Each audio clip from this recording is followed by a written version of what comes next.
It's your boy Luke here with another PGA DFS video, here with our fades and sleeper picks for this week's Bermuda Championship. And while the field might not be anything to write home about, we still got plenty of Draftkings contests to try and take down. Looks like there's going to be some overlay in those contests as well, so even more juice to be squeezed this week. And what we're going to do in this video is we're going to cover our top 3 fades and sleeper picks, some of the guys being a little bit overhyped going into this week, and of course some of the diamonds in the rough that are being overlooked. So the goal here is obviously to avoid some of those popular plays that I don't think project very well this week, as well as targeting some of the people that are again going to give you tons of ownership leverage. But without any more delay, let's hop right into the picks here for this week's golf tournament.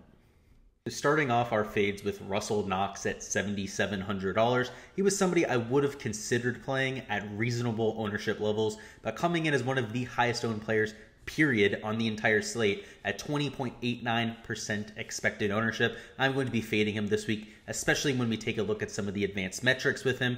First and foremost, he has missed 8 of his last 14 cuts. That is not something you want to see, and obviously with a smaller field this week, you have plenty of withdrawals.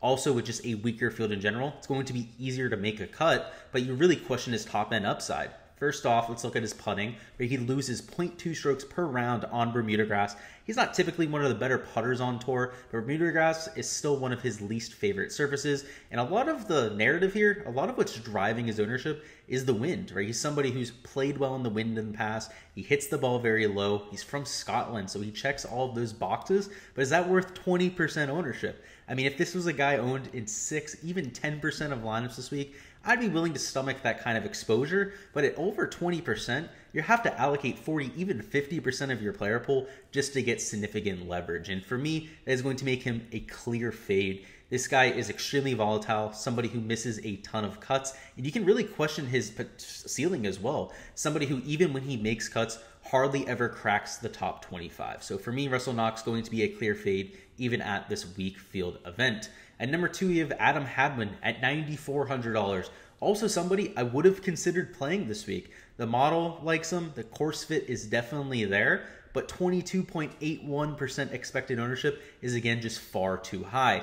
We take a look at some of the advanced metrics with Hadwin, particularly on the Bermuda grass surface. He is 0.31 shots gained per round worse on Bermuda grass than any other surface. So he's typically one of the better putters that we see on the PGA Tour, but when you put him on Bermuda grass, regresses slightly towards tour average. So for me, even though he does model well, he's very accurate off the tee, very solid with his wedge play, he's nowhere near worth 20% ownership levels. Very similar problems to what we have with Russell Knox.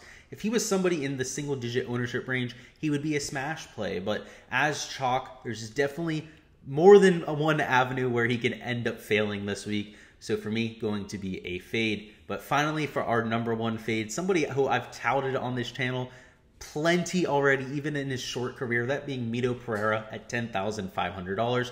He is the number 1 owned player on the entire slate at 26.79% ownership. And while I'd be able to stomach that at a venue that fit his game better, this course, Port Royal Golf Course, is just not suited for his game. So first and foremost, this is going to be one of the shortest golf courses that they see all year on the PGA Tour. It's just over 6,800 yards. In fact, only Pebble Beach is shorter. So you're dealing with lots of irons off the tee. You're not dealing with much just difficulty at all here. Really only the wind is going to hurt these players, but that significantly hurts some of these bombers. People like Mito Pereira that are used to hitting it about 330, 340 through the air, that kind of thing.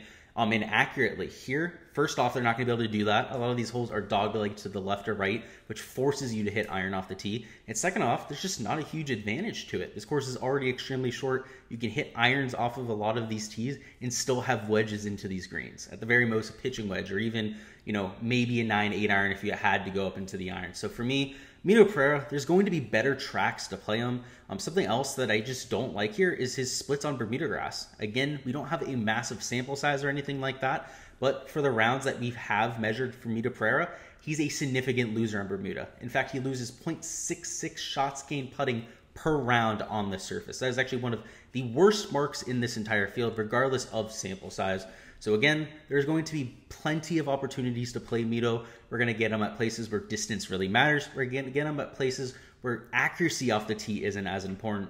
Also, I'd rather play him at a better price, right? At a stronger field, that kind of thing. So for me, I like the upside. I like the trajectory of his career. I just don't think this is the best golf course for Pereira. So he's a fade as the highest owned golfer on the slate. Quickly, before we hop into the sleepers, just want to remind you, we have a live stream tonight that is on Wednesday at 6:30 p.m. Eastern time. We're going to cover all my projections on Patreon. We're going to cover ownership. We're going to cover game theory. Any live questions that you guys have, make sure to bring them by as well. Again, 6:30 p.m. Eastern time. I'll put a link down in the description so you guys can set a reminder. Make sure to stop by for that when you guys are building your lineups.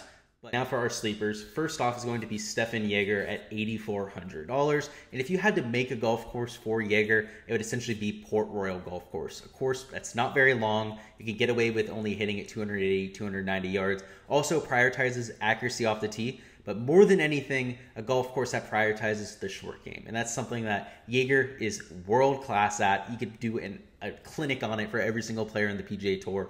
Already, even as a rookie, going to be one of the best putters on the PGA Tour. I would be extremely surprised if he finished outside the top 5 in shots gained putting. With around green play, I expect him to be number 1 or even number 2 on the PGA Tour.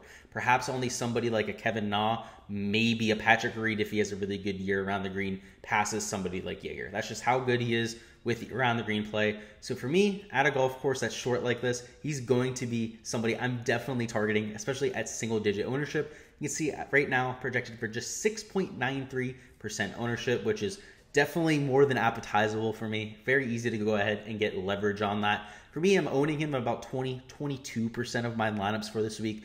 You know, that plus 1 or 2% just depends if I add or subtract anyone from my poll come tomorrow. But for me, again, a great skill set for this golf course. He's also coming in with relatively good form. He's able to make the cut, was in contention a few weeks ago as well.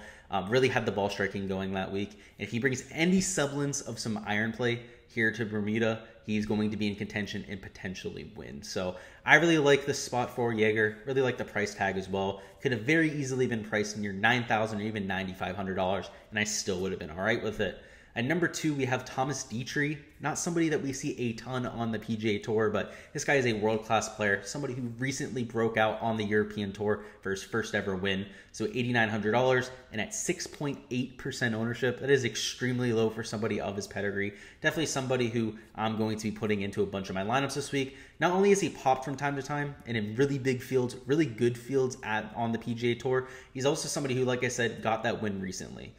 He was able to do that at the Aberdeen Scottish Open, and he also finished tied for 4th just a few weeks later, about a month ago at the Dutch Open. So he was able to continue that form, somebody who was a very well-rounded game. We've even seen him put up some really good rounds at the U.S. Open. He was in contention at one point at the U.S. Open as a young lad. So for Thomas Detry, I like his around-the-green play. I like his putting. He's very good on Bermuda grass, and one of the longer players that we're going to see this week. He averages well over 315 yards. Now, he's not going to need that distance. He's probably going to be able to club down as a result, but really like his well-rounded aspect. You know, he's not just a bomber that goes out there and scores. He's somebody who can get up and down when he needs to. He's won at some really hard tracks, and a little bit of a bonus here is his play in wind. Obviously plays on the European Tour. That Scottish Open that he won was extremely windy. It was still scoreable, but wind was a huge factor there. You get some people that completely ejected themselves from that golf tournament.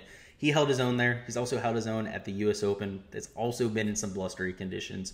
So overall, really like him here for this week's Bermuda Championship. But for our number 1 sleeper play, this is the number 2 priced golfer on the slate. This guy shouldn't be a sleeper play, but coming in with nearly single-digit ownership, so we'll give him a pass. And $10,700, that is Christiaan Bezuidenhout, like I said, coming in with a 5th place finish at last week's BMW PGA Championship. He's on the European Tour, and he has really solid finishes on the PGA Tour as well. Obviously had a really good showing at the U.S. Open, finished 9th there. Also had a top 10 at the Arnold Palmer Invitational. So overall, somebody who plays well at hard golf courses, usually only plays at the premier events on the PGA Tour just because he's that pedigree of player. He's not going to come over here for some of these smaller events. So to see him at a Bermuda Championship is weird. It clearly is a sign that he wants to play more on the PGA Tour. In the past, he would have never considered playing a tournament like this. But because he shows up this week, Now he's the second favorite to win this golf tournament, depending on what sportsbook you're looking at. This guy, again, extremely good with the putter. Probably one of the best short game players, not just on the European Tour, but in the world. Would instantly be a top 5 short game player if he ended up playing the PGA Tour full time. Also somebody who, again, is coming in with good form. He had that 5th place finish at the BMW PGA Championship. That is their version of the Players Championship over there in the European Tour. So all of the best players over there. He even had a lot of PGA Tour players make the trip over there. I believe Billy Horschel won that golf tournament. So just to give you an idea, we had plenty of PGA Tour guys over there. So overall, Bezuidenhout definitely overlooked by a lot of the PGA Tour regulars. People only see him from time to time on the PGA Tour. And even though he has really good results, he's still being overlooked. I mean, this guy should be one of the higher owned players on this slate. He's a very good course fit. If he ever struggles, it's off the tee. He's not very long, can tend to struggle with his accuracy from time to time. But if there's any part of the game that gets a little bit minimalized here at Port Royal, it's the off the tee play. So he can lean into those wedges that have been good from time to time. And of course, that immaculate short game at a golf course that's going to play a little bit harder than we've seen in years past. All for this week's fades and sleeper picks. Go ahead and let me know down in the comments who you've got as your favorite fade and your biggest sleeper pick of the week. For me, obviously, we're taking a look at Christiaan Bezuidenhout as our sleeper pick. In terms of a fade, fading Mito Pereira, which feels a little bit dangerous, but I don't love the course fit there. And for Bezuidenhout, somebody who's just completely overlooked. I mean, the guy has 3 wins to his name on the European Tour. That is no small feat on its own, but also somebody who's looked good on the PGA Tour when he's came over here. So I expect big things from him going forward. But go ahead and let me know who you've got down in the chat. As always, I really appreciate all your support here on the channel. If you guys haven't already liked the video, if you haven't already subscribed to the channel, make sure you guys go ahead and do so. Not only are we going to have the live stream tonight at 6:30 p.m. for this week's golf tournament for Draftkings DFS, we're also going to have more content coming out next week. We already have a course breakdown up on the channel. We got our core picks, our value picks. So if you guys haven't already seen those, make sure to check them out. A link will be in the description. But all kinds of golf content going forward, NFL content, whether it's for Showdown or the main slate. So tons out there, tons of database content for y'all. So again, make sure to subscribe. Until next time, until tonight for that live stream, good luck with all of your lineups and peace.